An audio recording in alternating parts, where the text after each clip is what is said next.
Howdy, and welcome back to the Dice Cast. We've got another exciting matchup, and we've got some different armies on the list. One of them is one Justin's been anxious to run for a while. Yeah, the models. Finally got the Beasts ready, so we'll see. I've ran it a couple times, but I'm trying a different build today. I think I'm hoping this might be the best one. Sure, it's a little bit terrifying what you've got on the board. Not because you're going to kill me, but because I'm not sure I can kill you. Yeah. I've got an army that I'm really excited to play. It's an army I've wanted to play for a while and finally getting around to it.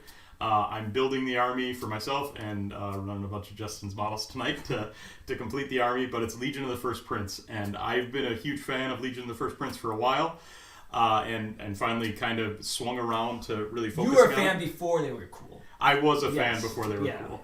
But now they are real cool, so cool that Games Workshop has decided they need to get toned in, reined in a little bit. So hopefully I can score a bunch of extra points tonight. Right? Yeah. So the Prime Hunters update just came out, and so a few of my models are going to be eligible for giving you extra victory points. Yeah, I think at least 3 to start with, right? Yeah, definitely. That'll be cool. We'll see how that goes. It'll be interesting to see how it plays off. Hopefully potentially, not. Yeah. Let's get into the list. Sounds good. Alright, so like I said, I've been really anxious to play a lot of Beasts of Nurgle, and they were off getting painted, got them, and now I'm super excited to run kind of the full boat. So my list is going to be in the following host, and my general is going to be the Sloppity Piper. He's going to have Nurgling Infestation, so he's -1 to hit, and then I also made him a wizard with the Arcane Tome. He'll know Favored Poxes, which can kind of like have movement. When we get to it, I'll describe it.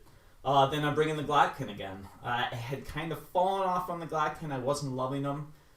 But for this list I want to try, I feel like the Glottkin fits into a 1-drop, which I really wanted to do. And then on top of that, can charge the beasts out of sequence, which I think is a valuable trait for them to have. So then I'm bringing 4 units of 2 beasts. And the Glottkin is going to know Rancid Visitations, which is a nuke spell. Then 4 sets of 2 beasts apiece. I've played with them quite a bit so far. I thought that when I was specifically going second with them, they didn't seem quite as strong because even though they would sometimes get into other armies on an 18-inch dead zone, I would a lot of times get countered attack, and then they just didn't stand up as well. So I wanted to get to low drop so I can potentially have an army come at me, charge them, hopefully double. I don't know if that's always how it works against Legion of the First Prince, but we'll see. And then lastly, I have a unit of Putrid Blight Kings. They're kind of the last thing. They'll go with the Glottkin's Abundance of Flesh spell. So it's all wrapped up in a 1-drop. Hopefully I'll be summoning a lot, and we'll see how it goes.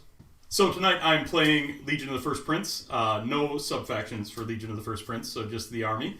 I've got Bellicor, of course. You kind of got to bring him in the army. It's not required, but it should be.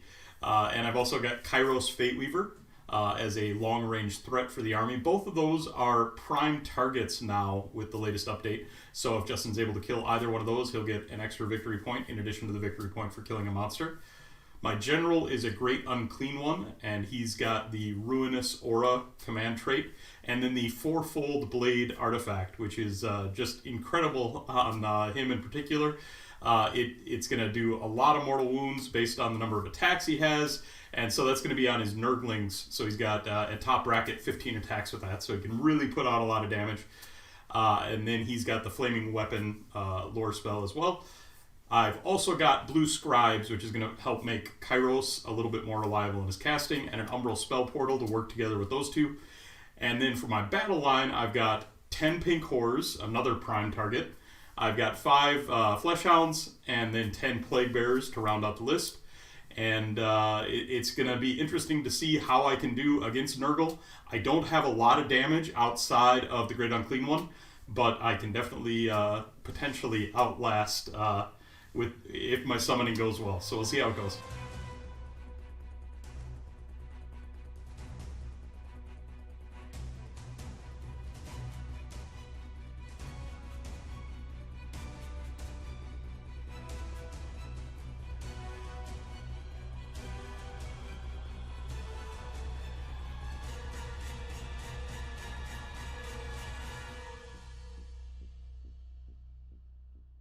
So tonight we're playing a Warcoda Battleplan again, and this is Battle for the Pass. And so this is an old classic Battleplan. It's always been one of my favorites. And there's a similar Battleplan in the current GHB, is that Savage Gains plays similarly. But Battle for the Pass has a couple different wrinkles in the Warcoda. For one, the center objectives, you only get 2 points if you hold one of them. You don't get 2 points for each that you hold. And for another, the scoring based on the objectives is really tied to where they start, not where they end up if they do get kicked around. So that is 1 for the objective in your territory, 2 for holding a center objective, and 4 for holding your opponent's starting territory objective. So it can be a really good balance between being aggressive to try to get into your opponent's territory and making sure they don't get to yours. One really interesting thing about this layout, and one that we don't see in the General's Handbook, is that the gap between deployments is 30 inches, which is a really wide gap between deployments. It can certainly favor shooting armies and hinder slow armies. In this matchup, we both kind of got slow-moving melee armies, so it won't really tilt one way or another, but it can be definitely a big concern for some armies. So I deployed on the line with a 30-inch dead zone. I'm not really worried about Nick elfing anything. Gives me the ability to get up on the objectives. Nick does have a 36-inch spell, but I kept the Bile Piper out of range of that. He's my primary concern for getting nuked by that spell.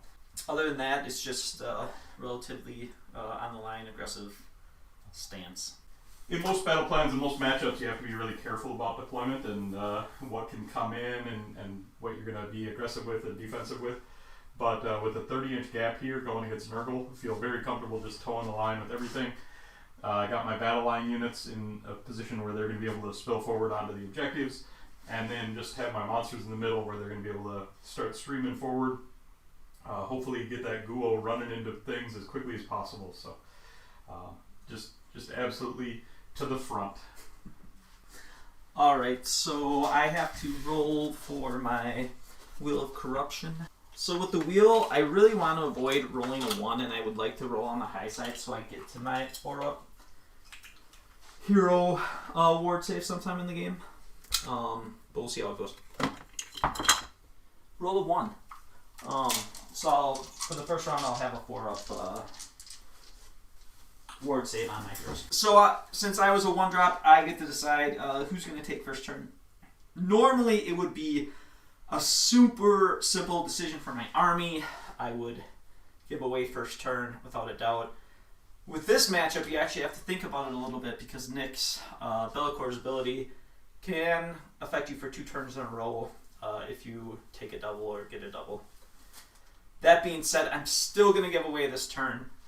I don't see any great reason to take first turn, so Nick, why don't you go ahead and do your thing. Sounds good. Good luck, Tristan. Good luck. My battle tactic here is going to be aggressive expansion. I'm going to pick those 2 middle objectives. My heroic action is going to be attempting to get an extra command point with Be'lakor. And on a 2, I failed to do so. I'm going to try to get an extra command point with the glottkin. No.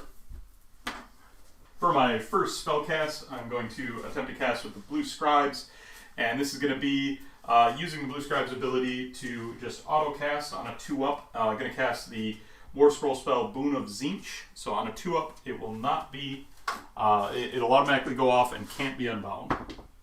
And I got it on a 3, so re-rolling casting rolls for nearby Tzeentch wizards, that's going to be Kairos. Kairos then is going to first cast the Umbral Spell Portal, and I'll get to re-roll this spell cast, and then Kairos gets to take the lower of his 2 casting dice and set it equal to the higher.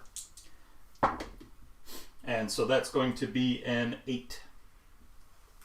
Because it's 30-inch deployment, of course, there's no way you can be in range to unbind here. So I'll set up the spell portal.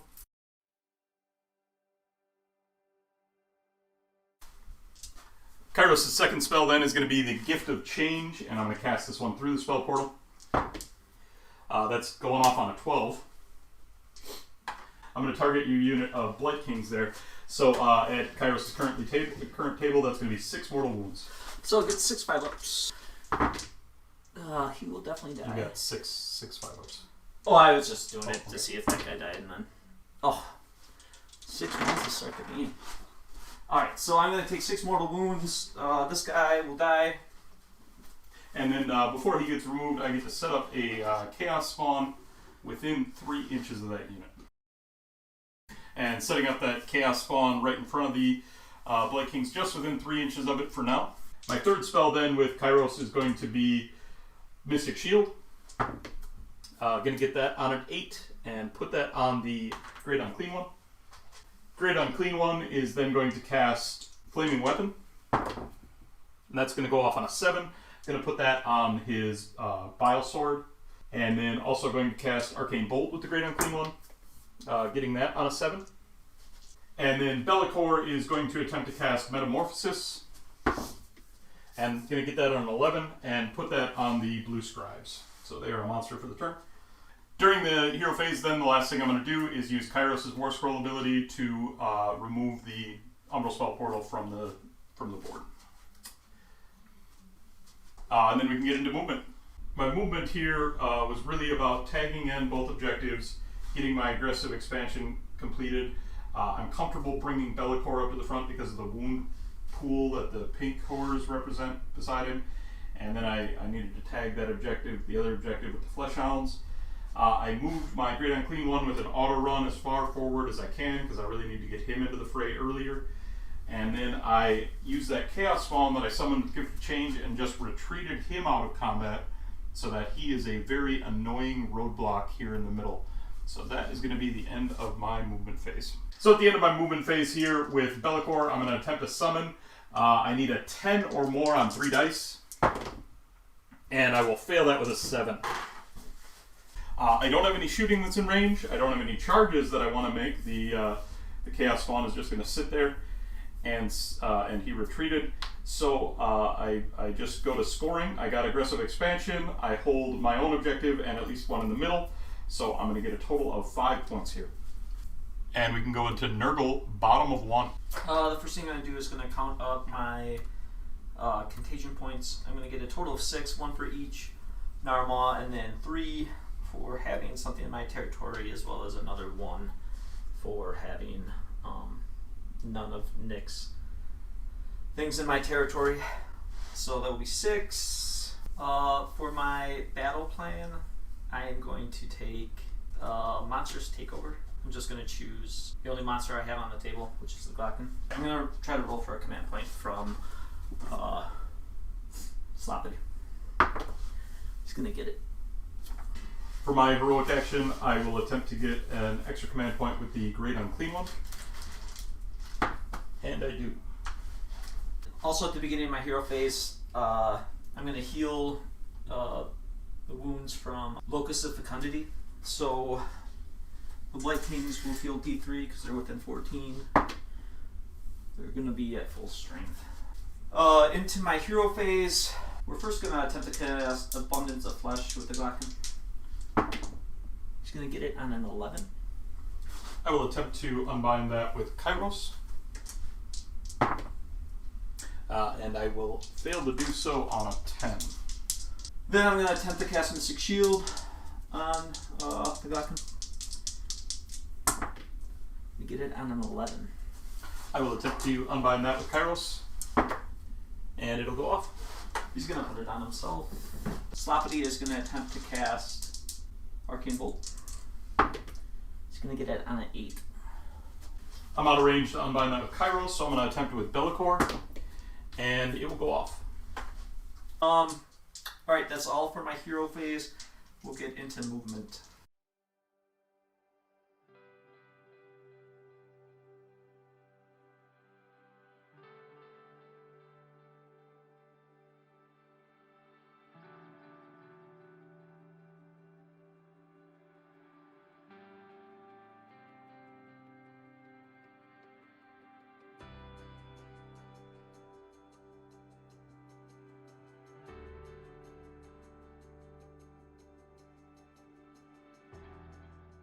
basically, I just moved everything up. I captured the objective on the right-hand side that Nick had the Flesh Hounds on. I do have to deal with Nick's Chaos Spawn, just to get him out of my side, but not such a concern right now. My unit of beasts that's on that objective is going to attempt to charge. I'm going to roll 7.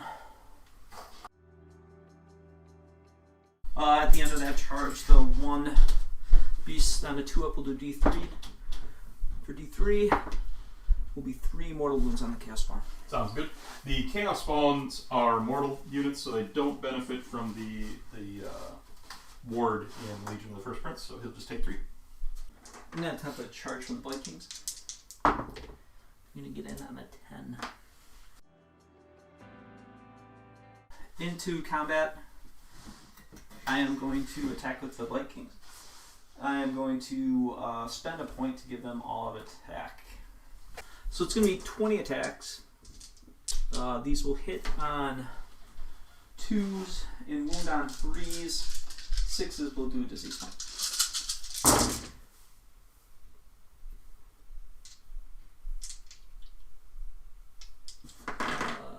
2 disease points. 3. There's another 6 there. Oh, 3 disease points.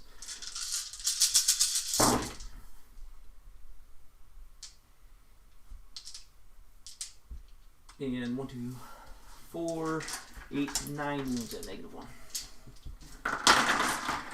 9 and -1 are going to be 6-ups, and the Chaos Spawn is destroyed. So I completed my battle tactic. I control one objective. I control my own. So I will also get 5 for the turn. And then we've got a priority roll for round 2. And you have the choice. I'm going to give away priority here. If the ghoul moved a little faster, I would be more concerned. But I like where the glottkin is in this position, and I'm willing to let Nick come in so that I can potentially play for a double. Sure, makes sense. So we'll go into top of 2, and it's going to be Legion of the First Prince. I am going to start off by picking a battle tactic. I will pick Conquer on this objective here. For my heroic action, I'm going to attempt to get an extra command point with my Great Unclean One. 4-up, failed to do so. I'm going to attempt to get an extra command point from the glottkin. I will. In the spellcasting, first with the blue scribes, I'm going to attempt to cast Boon of Tzeentch. So on a 2-up, this will automatically go off and be unbindable. And got it. So Kairos is then going to be able to reroll his casting. Kairos is going to first cast Umbral Spell Portal. And that's going to go off on a 12. I can set that 4 to be a 6. No reason to try to unbind for me. Kairos' second spell then is going to be Gift of Change. And I'm going to use the Blue Scribe's Boon of Tzeentch to reroll that. And so then I'm going to set that 1 to be a 5, so it's going to go off on a 10. I'll attempt to unbind from the glottkin. Nope, that's good. Okay, and going to target the Sloppity Bile Piper with that. 6 mortal wounds. He will have 6 5-ups.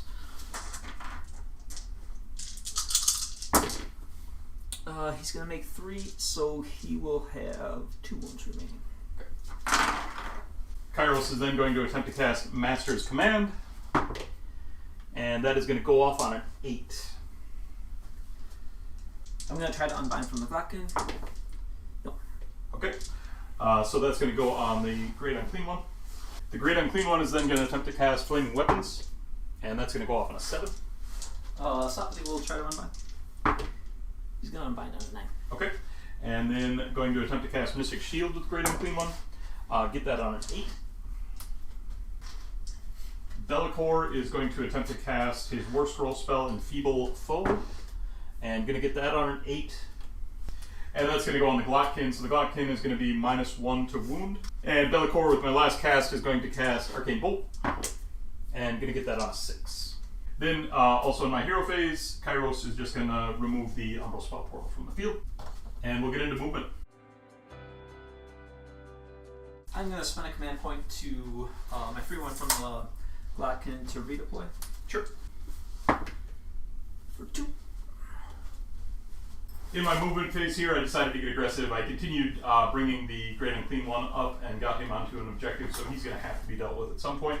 And then I brought Be'lakor up so that he's positioned for a charge with the block of pinks behind him so that he can pass wounds off onto them. I need to remove some Beasts of Nurgle from the table. I need to start killing things off. And so he's going to have to dust it up. And he's very, very durable with his unrendable save and then the pass off and the ward. So I just kind of aggressively got up onto both of the center objectives, pushed Justin off of them for now, and hopefully we'll be able to continue holding them. At the end of the movement phase, I'm going to attempt to summon, and I'm going to try to summon here from the Great Unclean One. So 3 dice looking for a 10 or higher. And I will fail that with a 9. The leader of the Fleshhounds then has my only shot that's in range for shooting phase here. The pinks ran, so they are not able to shoot, but I needed to get them up to protect Be'lakor. So the Burning Roar is 1 attack at 2s and 4s. It's going into the Beasts of Nurgle there. And it will hit, but fail to wound. Into the charge phase. I'm going to release my Arcane Bolt to do 1 to Be'lakor. That's from Sloppity? Yeah. Okay. Be'lakor has his 4-up pass off to the pinks, and will pass it off successfully. They then have their 6-up ward, and will save it. Oh my gosh. Into the charge phase then. Really big charge to make here with the Great Unclean One. Going to attempt that one first. Needs a 10. And we'll just get a 10. Easy game, easy life. And then I will attempt to charge with Be'lakor. And he's getting in on an 8. At the end of the charge phase then, we've got monstrous actions. The first one is going to be the Great Unclean One. He's going to do his Mountains of Loathsome Flesh onto the beasts. So on a 2-up. Yes, that's going to be 4 mortal wounds. 4 5-ups. I passed 3. I'll take 1. And then Be'lakor is going to attempt to roar at the unit he's engaged with, and he does so. Sloppity at the beginning of the phase is going to declare sing the tune to give +1 to wound. Sure. So the Great Unclean One is going to put all of his attacks here into the unit of Beasts of Nurgle here. I'm going to spend a command point to give them off defense. Sure. And I will spend 1 for all attack. So 4 attacks with the Vile Sword. These are going to be on 3s and 3s. 3 hits. And 3 wounds at -2. These will be 6-ups. Nope. They are 4 damage each, total of 12. 12 5-ups.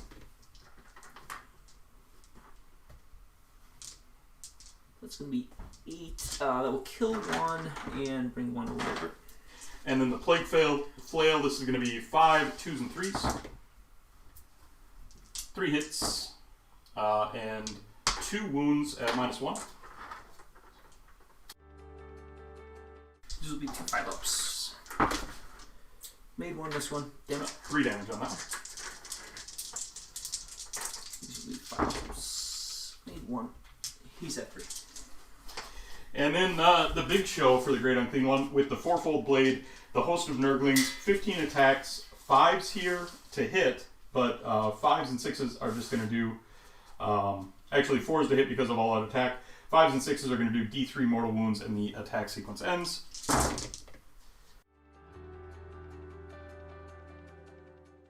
So each of these is going to be D3 mortal wounds. That's going to be 14 mortal wounds. And then 2 at no range. 2 4-ups. Made those, and then 14 mortal wounds. Yep. 14 5-ups. Oh, that's a dead guy. Pretty solid output from the ghoul. Yeah. He was good. I will attack with my unit of beasts. This will be 8 attacks, hitting on 4s, wounding on 3s.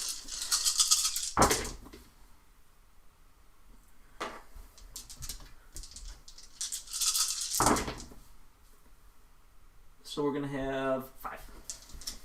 5. Bellacor's save cannot be rendered, so 5 4-ups. That is going to be 3 that go through. 6 damage. 6 damage. First off, pass offs into the pinks. And that is going to pass off 2 of them and take 4. So first off, the 6-up ward for Bellacor.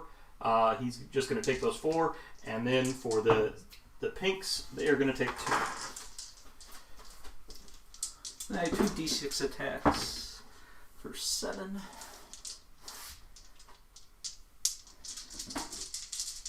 Fours.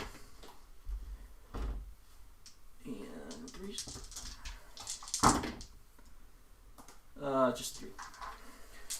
3 4s. Made all those.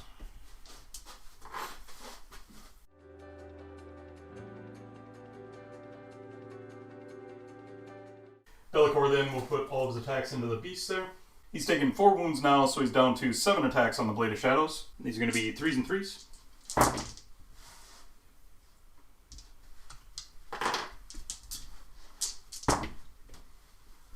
That is 1 at -2. That's going to go with 2 damage. 5 ups. Made 1. That's 1 damage. The Fell Claw is 1, 3 and 3. Misses that. And the Spearing Tail is a 2 and 2 currently. Misses that. At the end, you will get a disease point. So Bellacor is up to 4 disease points then, counting 1 at the end of the combat phase. At the start of the Battle Shock phase, he is going to release his Arcane Bolt, and going to put that Arcane Bolt into Sloppity Bottlepiper for 1 mortal wound. 5 up. He will be at 4 wounds.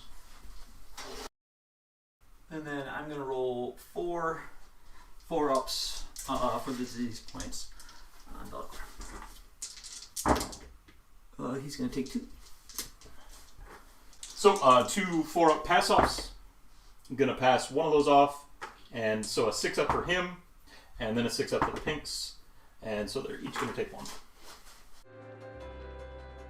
So I'm going to score 3 for objectives here. 1 for my objective. 2 for holding at least 1 of the middle objectives. And I'm going to get my battle tactic of Conquer for a total of 5 victory points here. And we'll go on to Nurgle, bottom of 2. First thing that's going to go off is Locus of Fecundity. My beast will heal to full, and then I'm going to roll a d3 for Sloppity. He's going to heal 2. He'll be at 2 wounds taken. I'm going to choose to do Bring It Down on Bellacor this round. Okay. And then for my heroic action, I am going to again try to heal my Sloppity Bioplucker. And he will for d3. He's at full health. My heroic action here will be Finest Hour on Bellacor. He doesn't benefit from the save bonus, but he'll get the bonus to wound at least. Sure. And then I'm going to count my contagion points. I'm going to get 2 points for my Feculent Narwhals, and that will actually be the only points I gain this round. I don't have anything in my territory, and I can't get the additional 1 point for having no enemy units in my territory since I don't have something in my territory. Still at the start of my phase, is there anything you would like to do, Nick? Yes, I will use Bellacor's once per game, the Dark Master, and I will put that on your glottkin. So until my next hero phase, every phase we're going to roll, and on a 3-up he won't be able to do anything. So in the hero phase, he is able to function normally. Okay. He is first going to attempt to cast Abundance of Flesh. He's going to get it on an 8. Kairos will attempt to unbind that, and going to block it on a 12.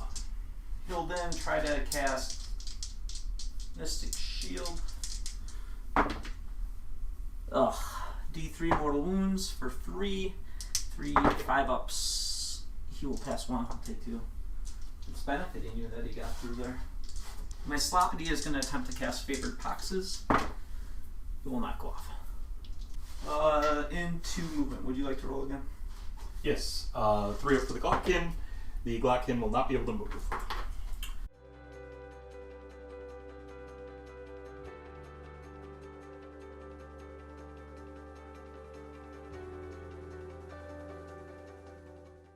And with that, I will redeploy Be'lakor. And he's going 2 inches.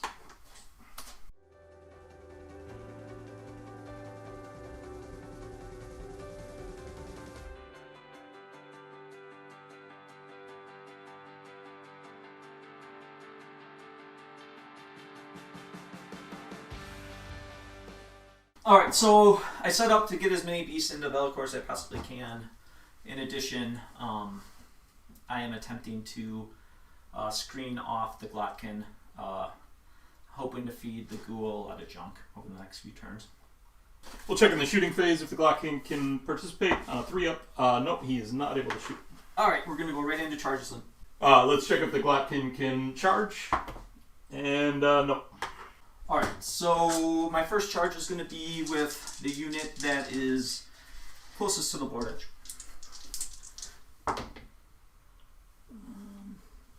They're going to charge a 7.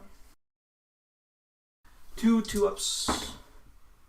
D3 on each. So it'll be a total of 3. 3 mortal wounds. First up, he's got the 4-up pass-offs. He's going to pass off 2 of those. He's got a 6-up on himself, and then 6-ups on the pinks. And so the pinks are going to take 2 wounds, and he's going to take 1.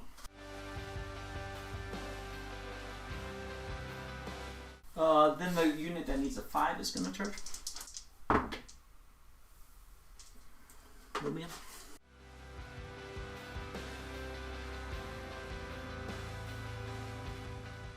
2 2-ups on the mortals.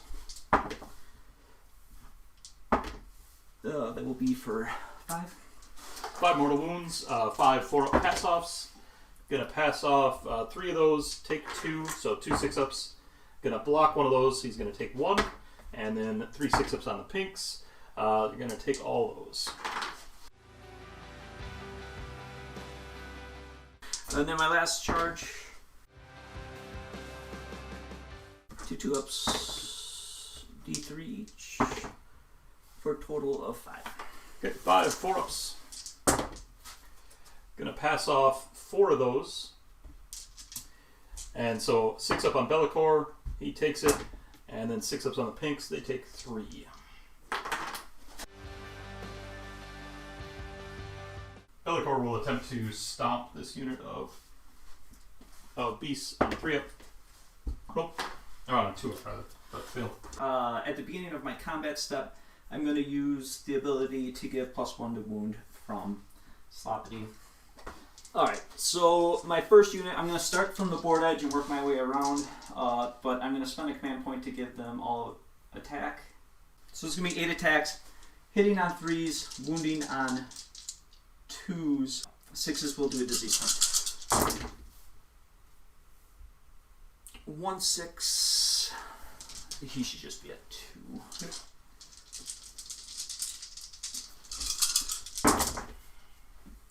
And then there will be 5. 5 4-ups. Gonna pass 2 of those. 6 damage. He's got 6 4-up pass-offs. Going to take 3 of those. 6-ups on himself. And then 6-ups on the blues now. So he's going to take 3, and the blues are going to take 2. I'll then have 2 d6 attacks from their tails. There will be a total of 7. 6s will do a disease point. 1 6. And then 2s. 3 hits. 3 4-ups. Gonna fail 2 of those. 1 damage each. Yep. Okay. Pass-offs. Gonna pass both of those off. 6-ups on the blues. They will take them. Going to attack then with Be'lakor, and he's going to put all of his attacks into this unit of beasts. I will spend a command point for all-out attack here. And so with the all-out attack and being on finest hour, Bellacor's going to have 2s and 2s for most of these profiles. So he's got 4 attacks with the Blade of Shadows. 2s and 2s. All hit. And 3 of them wound at -2. I will just go right through damage. 6 damage total. 6 5-ups. I'm gonna make one of them. I'll go take 5 ones. Okay. And then the Fell Claw, 2s and 2s. Hits. And wounds at -1. This will be a 6-up. Nope.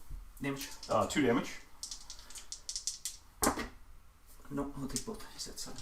Okay. And the Spearing Tail, it's a 2 to hit, but then normally a 5 to wound at his current bracket, but a 4 to wound because of Finest Hour, and it will wound 1 at -3. This is gonna go right through. 2 more damage. I need to make both of these for him to live. Nope, he's dead. I'm going to attack with my single remaining one. This will be 4s and 2s, and 6s will do a disease one. 2 6s. And 2 wounds. 2 forps. Save them both. Slashing Tail will have d6 attacks for 3. Another disease point. And 2 more wounds. 2 4-ups. Gonna save one of those. 1 damage. 1 damage. 4-up pass off. Failed to pass off. 6-up. And so he'll take that one. Be'lakor has 2 wounds left. I'll activate them with the Horrors.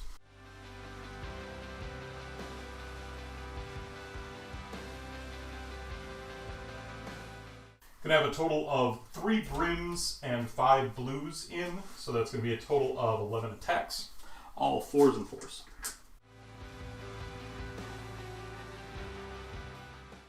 This will be 8 attacks, 4s and 2s, 6s will do a disease point. Oof. 2 disease points. Okay. And 2 wounds. 2 4-ups. And I'll make both of those. And 2 d6 attacks. For 8. No disease points. And just 2. 2 4-ups. Made both of those. And that's going to bring us to the end of combat phase, right? Yep. And then he will go up to 7. Yeah, so Be'lakor now at 7 disease after the end of combat phase. Well, he'll take... Good roll. Yeah. So he'll take 6. 6. Need to do a bunch of pass-offs here. 4-up pass-offs into the Horrors. The Horrors also get 1 disease point. So 4-up pass-offs into the Horrors. And he's going to fail 4 of them. And then he's got 6-ups. He's going to take 2. That is exactly enough. And the Horrors are going to take 1. And then they've got their disease roll as well. 4 up. Yep, they'll get 1. And a 6-up for them. They will take that. So I'm going to score 1 command or 1 point for holding my own objective, and then I will get 2 for bring it down, and then 1 additional for killing a monster for a total of 4 points there. And then 1 more for killing a prime target. Oh yes, the prime target. Keeping me in this game, that competitive balance. It's a big deal. And then we've got a priority roll for round 3. And I have the choice, and I will give you the turn here. Sure. So because Nick gave me the turn, the glottkin is going to still be under Be'lakor's curse. I will choose to burn this objective here. Sure. So for my battle tactic this round, I'm going to do broken ranks, and I'm going to pick the unit of horrors. Sure. Yeah, my contagion points, I'm going to get 1 for each Narlaw, and then I will get my Wheel of Corruption tick forward, so I'm at the versioning. I'm going to roll 3 dice because we're in round 3, and each 4-up will give me an additional. So that's just 1 more. So I'll have 3. For my heroic action, I am going to try to roll for a command point from Sabati Bible Piper. He will not get it. And I will attempt to get an extra command point with the Great Unclean One, and he will not get it. And then Locust Fecundity is going to go off. This will go away. And then Glottkin will heal D3 for 3. He's at full health. So checking for the Glottkin, he's still under the effects of Bellacor's curse, and he can function during the hero phase. He's going to attempt to roll for Abundance of Flesh. He's not going to get it. He's then going to attempt to roll for Mystic Shield. And he'll get it on a 7. I'll attempt to unbind that with Kairos. And it's blocked on a 10. Sloppy Biopepper will attempt to roll. He's going to attempt to cast Favored Toxins onto the unit of Horrors. He's going to not get it. And in movement, would you like to roll for movement? Yeah, the Glottkin on a 3-up cannot move. So I did my retreats for all of my beast units.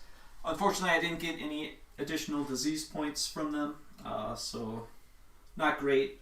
But I'm setting up for hopefully some charges that are going to do some mortal wounds and get rid of that unit.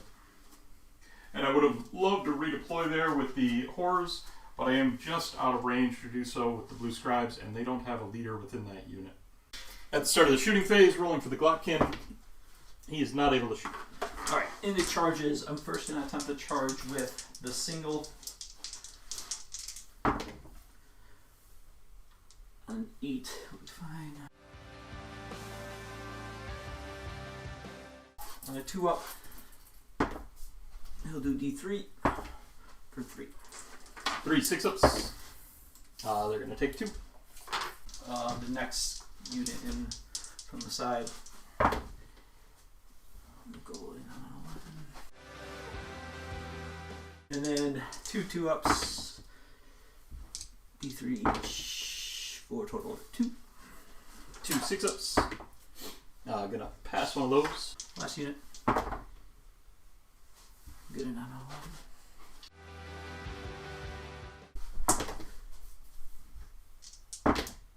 For 4 mortal wounds. 6-ups. And they'll take them all. Into combat, Sloppy is going to again play the +1 to wound. Sure. And I'm going to first attack with the 2 on the outside. I'm going to spend a command point for +1 to hit. Sure. From Sloppity? Yes. So this is going to be 3s and 2s. 1 6, so disease points will go up to 2. Sure. And then 5 at -1, which I think go right through, so that's 10. Yep. 10 damage. 10 6-ups. Gonna actually pass 4 of those, gonna take 6. And then we get 2d6 attacks for 7. 3. 1 disease point. And then 4 at no rend. 4 at no rend. 6-ups. Gonna pass one of those, and then 6-ups. They'll take 3. I'll then fight with the Brims. Pile them in.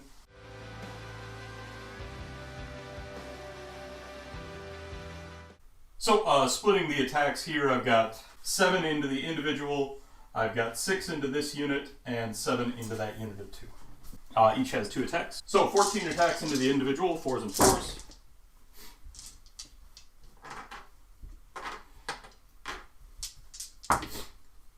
That's going to be 1 no red. 5 up. Damage? Just 1. 5 up. He'll be on 1 now. And then 7 into that the group of 2 by Sloppity.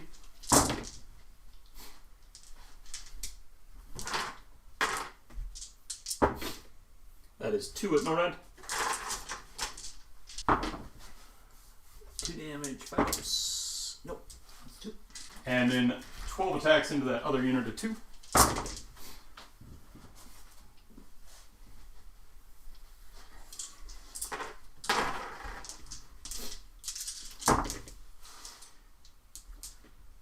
That is 2 at no red. 2 5-ups. Nope, 5 ups. Yes. So my other group of 2, I'll attack with a single. So this will be 4 attacks. This will be 4s and 2s. 6s will do a disease point. 1, 6. And then 1 at -1 for 2s. 1 at -1. Straight through, so just 2 6-ups. They'll take them. And then D6 attacks for 1. This will be a 4. This will be a 4. No. And then my unit of 2 guys. This will be 4s and 2s. 6s will do a disease point. Oof. So it's 1 disease point and 2 hits.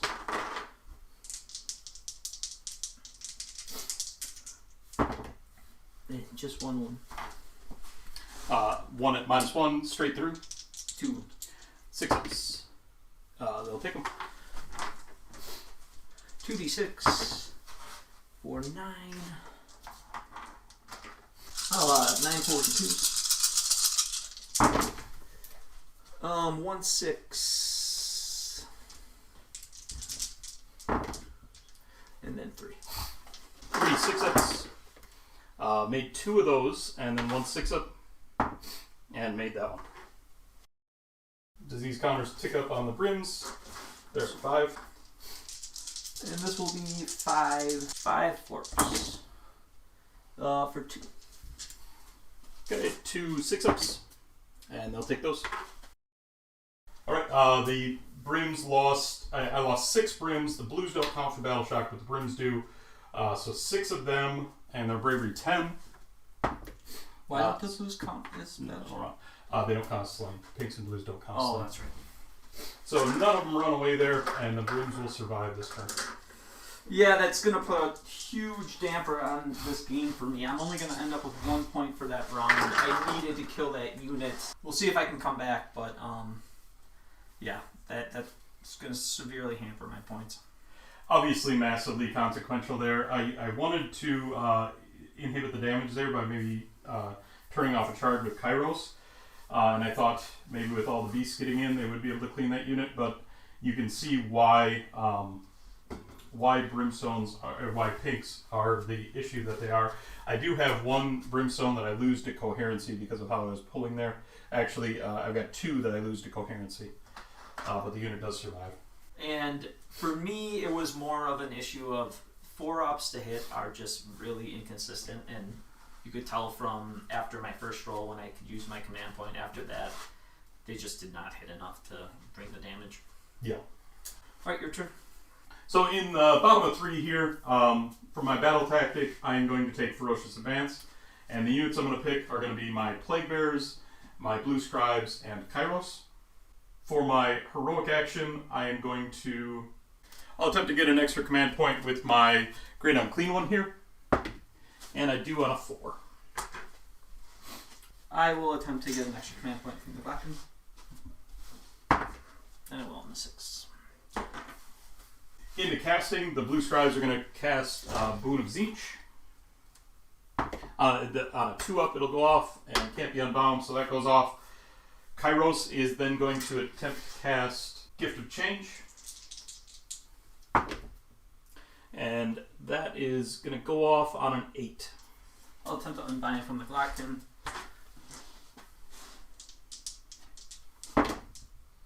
It's going to be unbound on the 10. Okay. Great Unclean One is going to attempt to cast Flaming Weapon. And that will go off on a 4. I'll attempt to unbind from Sloppity. He'll unbind it on a 5. Sure. Kairos will then attempt to cast Mystic Shield, and that's going to go off on a 10. Going to put that on himself.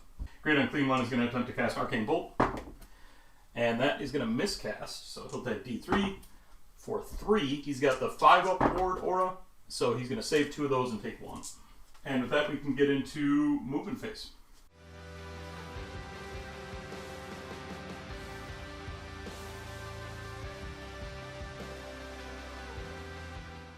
At the end of our movement phase, I'm going to attempt to summon with the Great Unclean One. And I'm going to get that on an 11, so he's going to bring on 10 Plague Bearers.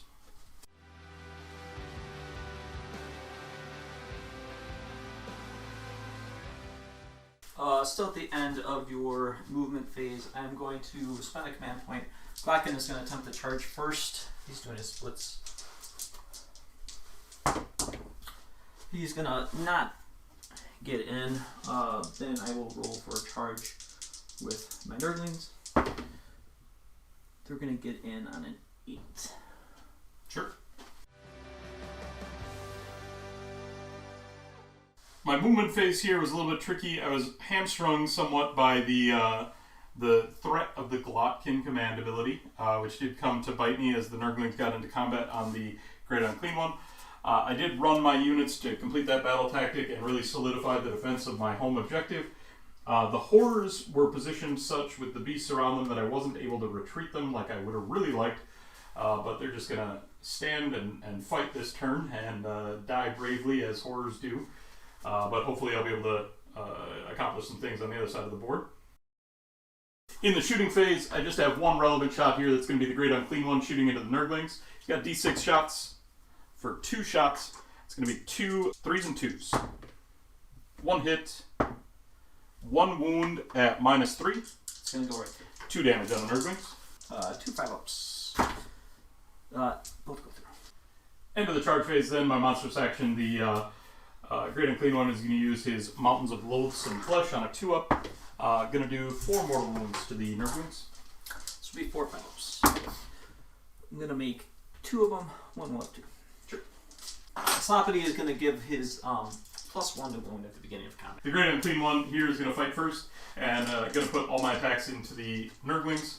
I'll do the host of Nurglings attacks first, so this is going to be 15 attacks, and 5s and 6s here are just mortal wounds. I am going to spend a command point for all-out attack. So, looking for 5s and 6s, 4s to hit.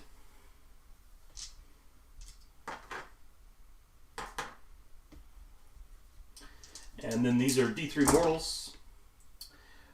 9, 11, 13 mortal wounds. So you just did that attack first. Yep. 13 mortal wounds and no wounds. This will be 13 5-ups. I made 5 of those, so I'll take 8. So I'll have it dead. I'll just get 1 in from this unit. So just this guy, this will be 4s, 1 disease point, and 2s, just 1 at -1 for 2 damage. 2 damage, 2 6-ups, past one of them, so 1 will die. And then D6 attacks for 6.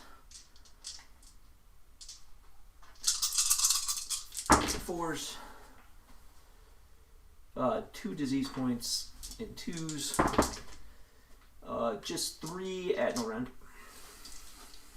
3 at no rend, 3 6-ups, and then 2 6-ups, and they're going to take 1. I'll activate them with the brimstones. Pile in a little bit here. And I'm going to put 8 attacks into that single, 8 of the brimstones, so a total of 16 attacks into the single, and 4 attacks into the pair there. 4 attacks into the pair first, 4s and 4s. All of them miss. And then 16 attacks into the single, 4s and 4s.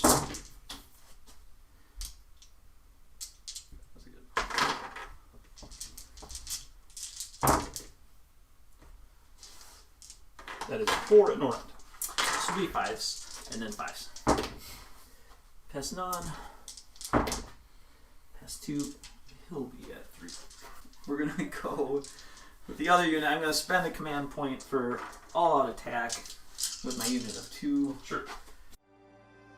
This will be 3s and 2s. No disease points. 4, 8 damage. 6-ups. Gonna save 2 of those. That is 6 more dead. 2d6 for 7. These will be 3s and 2s. Not great. No disease points. Only 3. So that's 3 at no rend. Alright, 3 6-ups. And then 6 ups. And that will be 3 more dead. There's just one left. Just one more. And then 4 attacks. 4s and 2s. 6s will do a disease point. 1 disease point. No wound. And then d6 attacks for 5. 2. 1 more disease point. And then 2 at Norn. 6s, he's dead. 6s, he's dead. So at the end of the turn here, I didn't accomplish very much, but I did complete my battle tactic, got the Nurglings killed, and my horrors died on that side. But I do hold my home objective and a central objective for a total of 3, plus my battle tactic for 2 more, total of 5 victory points. And you score 1 for killing another prime target in that unit of horrors. Brings the score to 15 to 12 after round 3. And we've got a priority roll for round 4. And you've got the choice. Yeah, I'm going to give it away.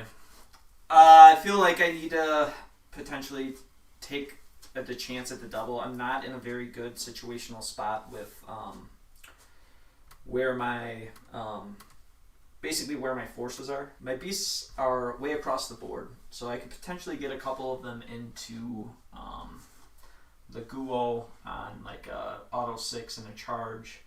Also risking losing that if Nick decides to change it with Kairos.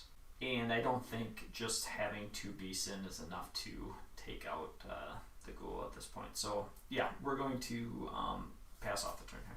I'll Okay. do a double and see what I can do. So we will have Legion of the First Prince in the top of round 4. For my battle tactic here, I'm going to take Broken Ranks and I'm going to pick that unit of Blight Kings. Yep. For my heroic action, I'm going to attempt a heroic recovery on the Ghoul. And he will fail it with an 11. For my heroic action, I will try to roll for an additional command point with glottkin. Nope. In my hero phase proper, first the Blue Scribes are going to attempt to cast Boon of Tzeentch on a 2-up. And they will get it. Kairos is then going to attempt to cast the Umbral Spell Portal. And he's going to get that on a 12. Thanks to his rule. Kairos' second cast is going to be Gift of Change. And he will get that on a 12 as well. Yep, you do. And I'm going to put that into the Sloppity Bilepiper for 6 mortal wounds. Sopley has a 5-up. He is going to pass 3 of them, and he'll take 3. He's good. The Ghoul is going to attempt to cast Flaming Weapon. And going to get that on a 6. The glottkin will attempt to stop. Nope. And then the Ghoul is going to attempt Mystic Shield. Going to get that on a 9. Glottkin will attempt to stop. Nope. And for my last spell, the Kairos is going to attempt the Master's Command on an 8. Sopley will attempt to stop. And that's going to go on this unit of Plague Bearers here. Sure. Last thing I'm going to do during my hero phase is just eat the Umbral Spell Portal, get that off the board. And we can then go into movement. End of my movement phase, I'll attempt to summon from the Great Unclean One. And gonna fail that on a 9. Movement here was very uneventful. I failed my summon roll and really just solidified my hold on the objectives that I can control. My Guo has lined up to charge, and I didn't want to jeopardize that charge by opening up a redeploy for those Blight Kings, so I just didn't move any of my units over on that side. And so into the shooting phase, the Guo is going to shoot into the Blight Kings. He's got 3 shots, just 1 hit, and no wounds there. And then into the charge phase, the Guo is going to charge Blight Kings, and going to get in on an 8.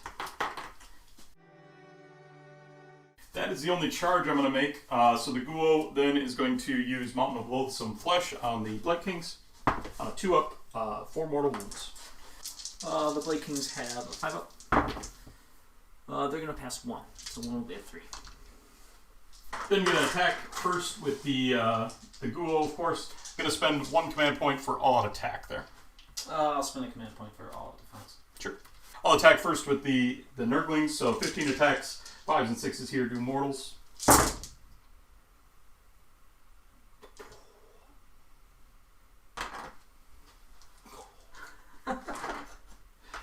So that's going to be D3 mortals for 2, and going to get through 3 at no rend. The 3 at no rend, these will be a 3-up save.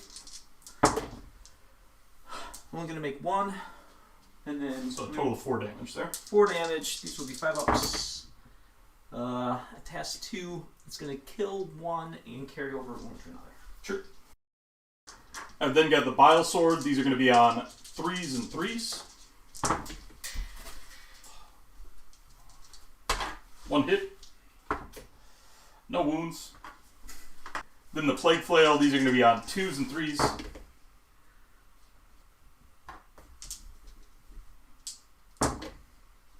That is 4 at -1. It'll be 4 4-ups. I'm going to pass only 1. And those are 3 damage each. I'm going to say 4. 5 will go through, will kill another, and carry 2 over. Hard to believe the ghoul fluffing that hard. But that's how it goes. So I am going to fail broken ranks there. Your swing back. I'm horribly upset right now. I don't know if anyone can tell. My spirit is wounded for Nick, as he is such a good friend, and I hate to see him suffer like this. So this is going to be 10 total attacks, 3s and 3s. 6 is 1 disease point. It's 1 disease point.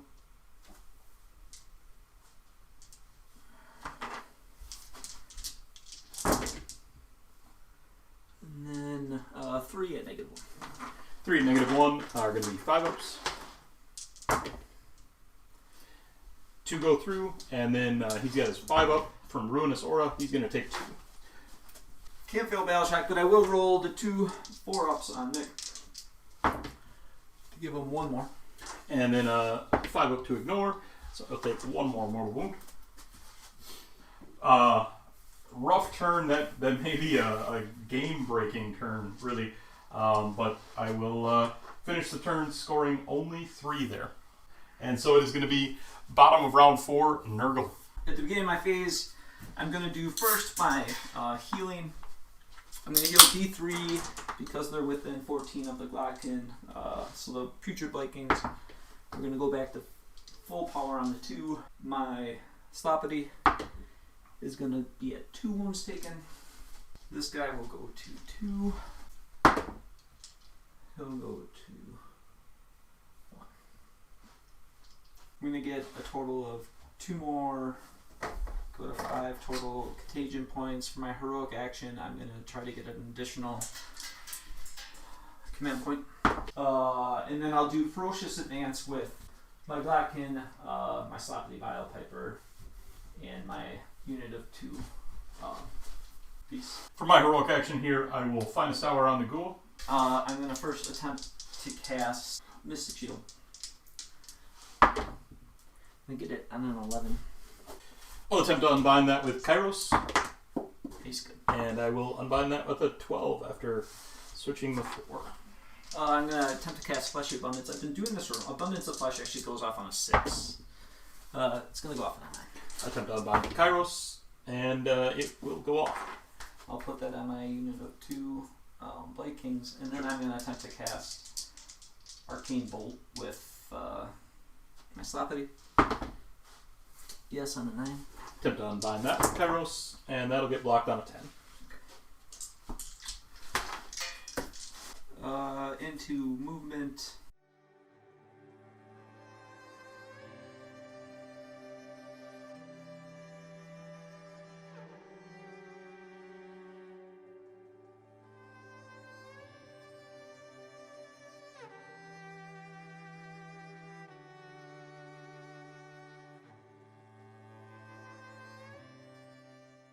Yeah, so I'm playing for the double turn here. I didn't really have a good way of getting into any of Nick's juicier targets. I'm moving to hopefully set up something I can do for the double. I don't know. At this point, it seems a little too late, but you know, we're gonna give it the old college try here.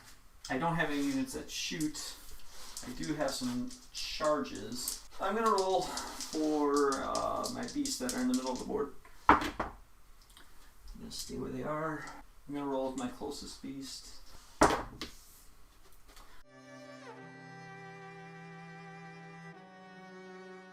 2 up, he'll do D3. No. My last charge. I'll roll it and then I'll measure it if it's anything interesting.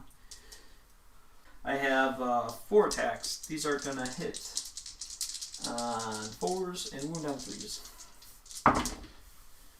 No 6s. No wounds. D6 attacks. 6, 4. That'll be 1 disease point and 3 hits.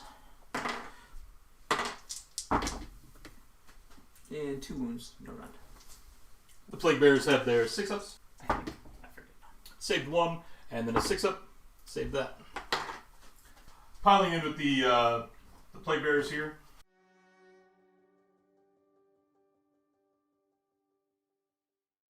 Just going to get 5 of them in, one of which is the leader. Total of 6 attacks, 4s and 3s. That is going to be 2 going through. 2 5-ups followed by 5-ups. I'll take 1. He's at 3. I'll take it. End of combat phase, then disease counters are going to tick up. So it'll be 2 4-ups. Both go through. Okay, 6-ups. I'm going to take both of those. It's going to kill 1 Plague Bearer. So, yeah, not a super productive turn. I was just in a really rough spot as far as my positioning and being able to contest objectives. I'm really hoping for the double turn here. But I do control my home objective, and I did complete my battle tactics, so I'll get 3 points for the turn. Sure. And then we've got a priority roll for round 5. 3 to your 6. I will take the double. So we've got Nurgle top of 5. I think he's going to take up to Noxious Revulsion, which will subtract 1 from charge rolls for enemy units that do not have the Nurgle keyword. Enemy units that do not have the Nurgle keyword cannot finish a pile and move closer to a friendly Nurgle unit than they were at the start of the move. Sure. A few abundance is going to come off. Yeah, I'm going to do Slay the Warlord this turn. My heroic action will be Finest Hour on my glottkin. Sure. My heroic action will be to attempt to heal the Ghoul. I've already Finest Houred with him. I got Boxcars on that, so he fails the heal again. For my points, I'm going to go up to 7. Into magic, first I'm going to attempt to cast Mystic Shield on the glottkin. No. Then I'm going to attempt to cast Arcane Bolt on the glottkin. And a 9. I'll attempt to unbind that with Kairos. And it goes off. Sloppy is going to attempt to cast Favorite Toxins on a 10. And I'll attempt to unbind that with Kairos. And I'll block it with a 12. Damn it. They're massive. Just massive. And into my movement phase.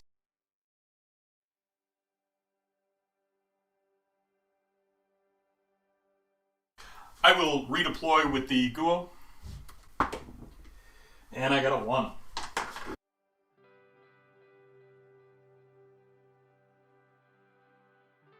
Yeah, I'm gonna have to get pretty lucky here. There's very few ways I can win this game. I could play for a tie if I would have went with Conquer, but no matter what, my path to tying or victory goes through the Ghoul. I need to get rid of him for either the extra monster point or that would give me a tie. So I went with Slay the Warlord. Nick has not used his Kairos change the dice yet, so when I roll my charge with the glottkin, I need at least 2 5s for him to make his 6-inch charge. So if I don't make this charge, we can call the game where it stands because I will not be able to win. Making that charge first. I'm going to shoot first. Sure. He has 7 attacks. I'm just going to kill you with the shots. 7 attacks. These are 3s and 3s, -2 round. I will all out defense. Sure.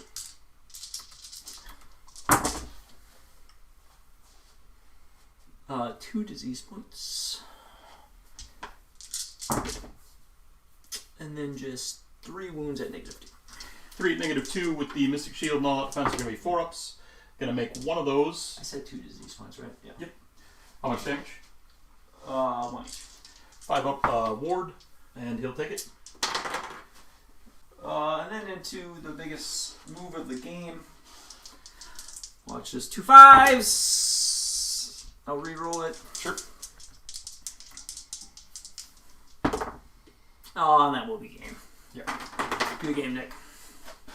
Good game, Justin. Good game.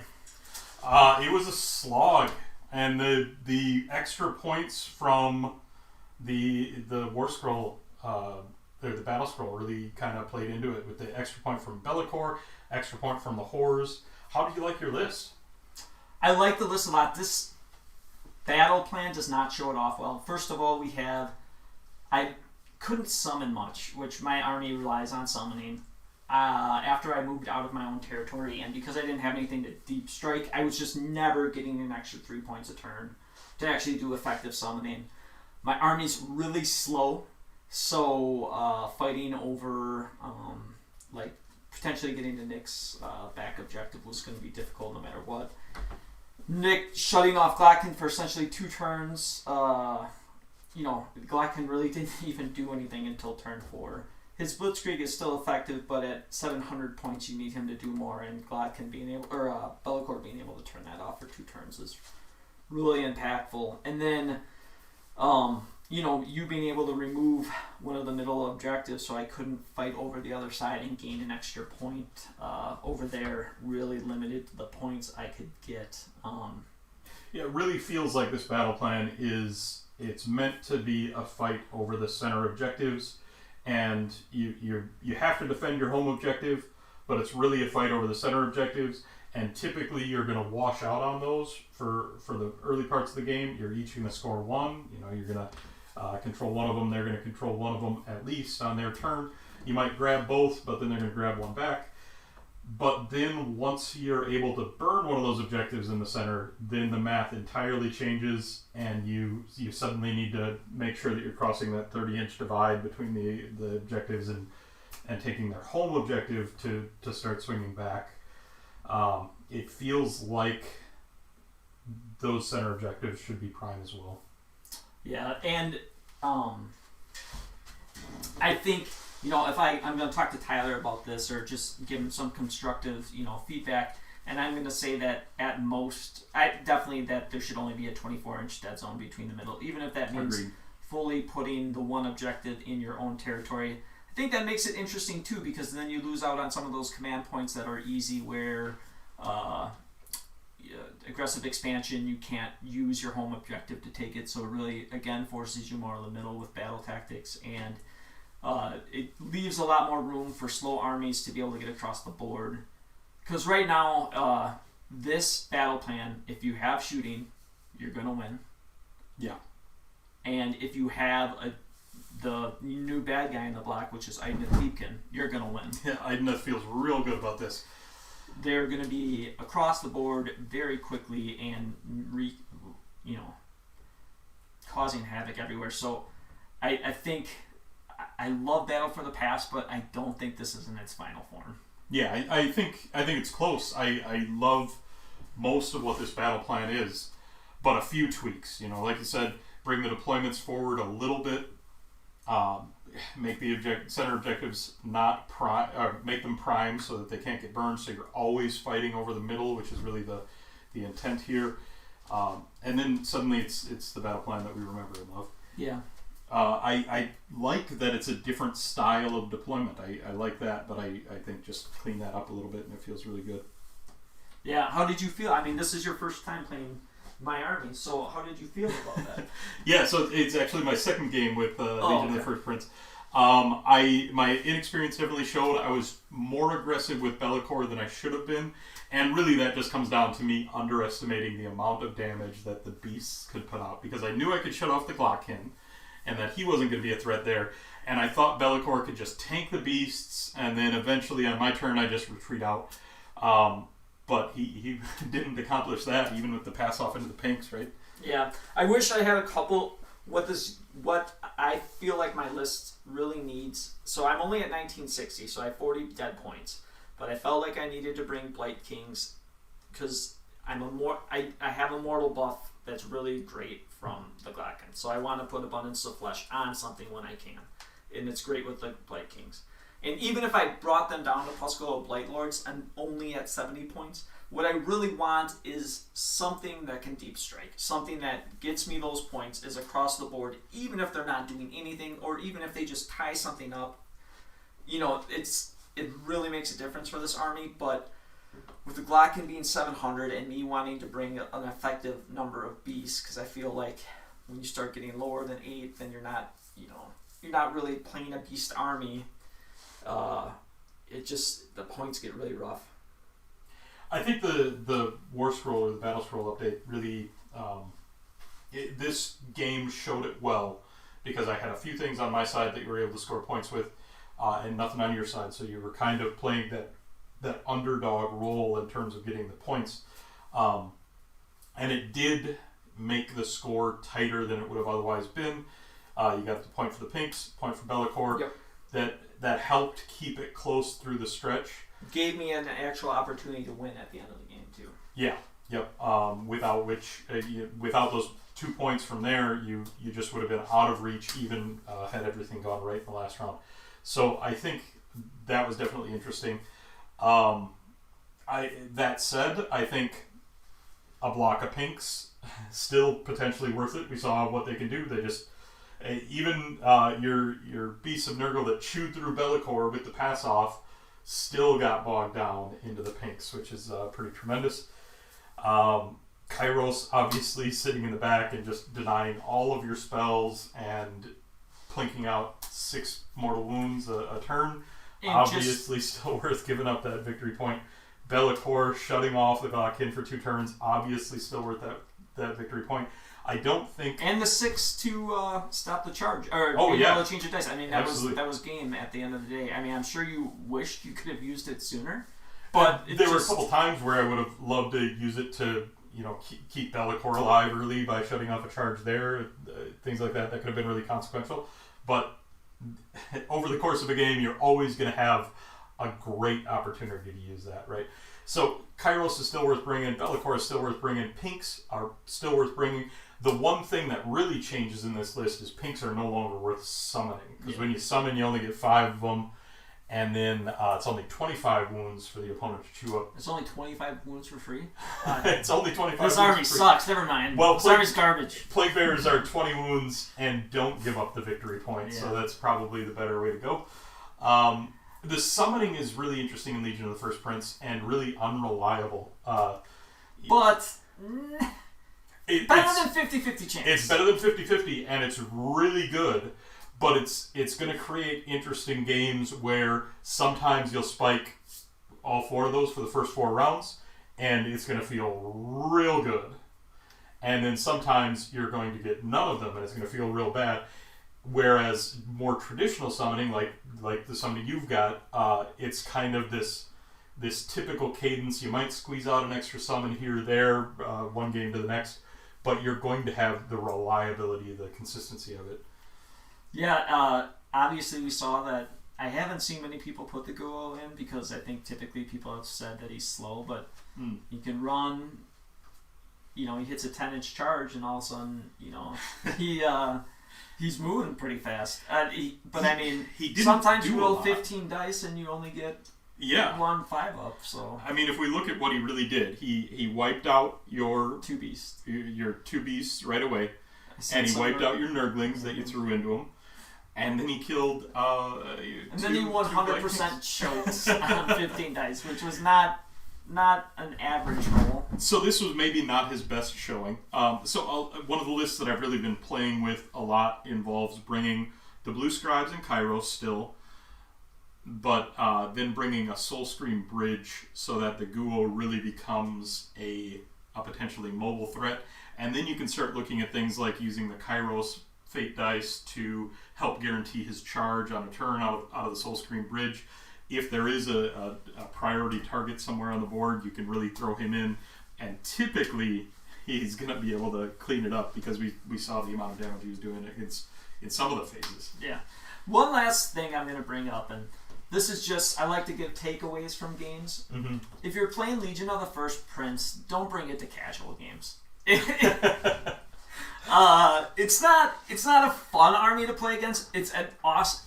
I should say this: if you're having beers and pretzels, it's not a fun army to play against. If you want to be a competitive player and deal with the best of stuff that's out there, Legion of the First Prince is great because it is absolutely one of the armies that you are going to be at top tables and that you need to figure out a way to deal with if you want to be a serious, player. And I think it depends on how you play them. I definitely agree. If you come in and just decide you're going to shut down your opponent, you can do a lot of that and make it a very frustrating experience. But if it is a casual game, you can just throw your models together and still have a good time without being abusive with the rules you have, right? But yeah, it was a great game. I'm glad I finally got to play against Legion of the First Prince. I now know I don't want to play against it anymore. And no, but it's a cool army. It's kind of 40k soup demons kind of army. And yeah, everything you bring here, you could just drop into a 40k army, which is interesting. But I like that it has I can see the potential in the army, and I'm definitely a novice with it. But it's strong enough to carry even a noob like me. But I can see that the skill ceiling is very high, and I think there's definitely a lot of play in figuring out the things you can do with the army, and I'm excited about that. Yeah. All right. Well, we'll probably. I'm gonna keep running beasts. I don't know if they'll be with Glottkins. I'll try to refigure the list. I have some +12 Blight Lords that need to get on the table as well. But I'm sticking to Nurgle for a while. I really like all the different things you can do with them, and the different combinations. I think beasts are really good. I've ran them quite a bit with Horticulus. The only problem with Horticulus is that he's 10 wounds. If he was 9 wounds, he'd be like the perfect model, and you would have a lot of great lists. It's crazy how important being low drop is though right now. So it's always kind of an interesting balancing act with that. So Nurgle's a little bit interesting like that though. You don't necessarily need one of the big monsters. You can get by with your how many wounds is Orgots and Bloab? They're 12, I think. They're 12. So you probably want a commander, I guess, other than Horticulus. But you can run a full demon list without a Guo and just go Horticulus and Sloppity and Scrivener and have your 1-drop there. It gets really hard to get in a 1-drop though because beasts. I mean, you would have to double up the beasts, but then you have too many points left over. A nice 30 block of Plague Bearers will take care of that. But it's really tough. I'll give you the list building challenge. Sure. Only being able to reinforce 4 times, and then trying to get only 5 in without an extra behemoth to bring or artillery. You really almost need to stick a bunch of points in if you want to be. I mean, you could be 2-drop. Sure. 2-drop is very manageable. Yeah, easy to get into 2 battle regiments, right? Yeah. 2 battle regiments, or just doing the same list but taking down the Glottkin to a Great Unclean One and bringing Rodriguez. I feel like this list that you brought tonight would be better as a 2-drop, so that you could run all of the beasts as individuals. I know it's nice in the activation to be able to, obviously stack the buffs on them, but so many of your buffs are area of effect, and each of your models is so difficult to peel that the opponent is constantly forced to overkill into Nurgle. Yeah. And you can really benefit from that because they're going to have to overcommit resources into a single beast of Nurgle instead of letting those wounds spill into 2. Yeah, so more to come. Yeah, good game. Good game. All right, thanks again, everybody. We do have a Patreon. If you ever want to look into it, Nick puts it into his listing. If you wouldn't mind subscribing and liking, that always helps the channel. And we love to hear comments, what we did wrong, what we could improve on, what we're doing right, all that. It's lovely to hear. And obviously, the last thing is you can always join our Discord. Our community is growing. We try to keep it positive. Sometimes it gets a little negative, but we have interesting discussions all the time. So feel free to join. Absolutely. We'd love to have you there. Thanks, everybody.